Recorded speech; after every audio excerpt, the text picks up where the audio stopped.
Hi, this is Simon.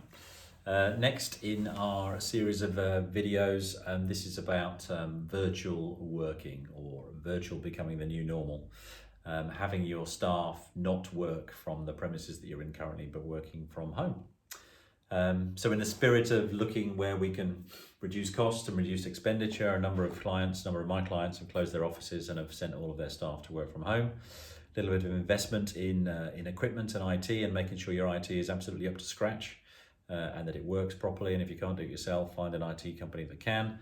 Some of the big challenges that kind of end up around here are really about human management. Then how do you manage that process, manage those remote workers, make sure that they're hitting their KPIs, make sure they're putting in the full amount of work that you need them to put in.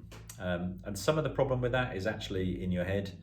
In the head of a lot of business owners. If I can't see somebody at their desk from 9 until 5, that's a big problem, because how do I know that they're doing their work? Well, the answer to that is in making sure that you communicate with them properly, that you set their expectations correctly, they know what it is you need, and they know what their KPIs are.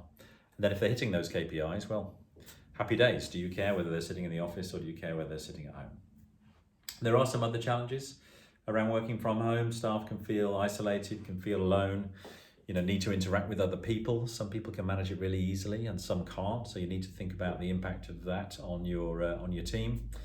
Reporting and planning, how are those things implemented on a day-to-day basis? You might need to change your systems in order to have reporting all done online so that it comes into you through a central portal or something similar. Obviously, you can use email, or you can use something a little more sophisticated like Yammer or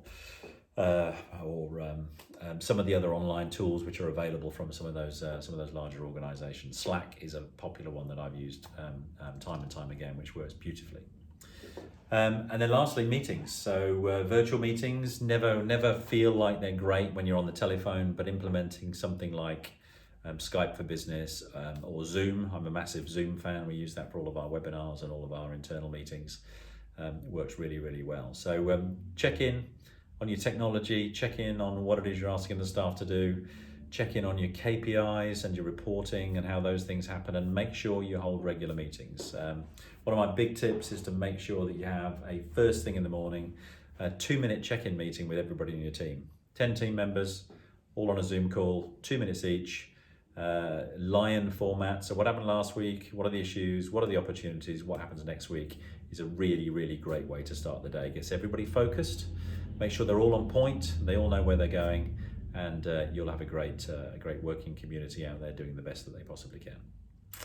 So there you go. Virtual being the new normal. Remote working being part of today's reality. I hope that's been useful.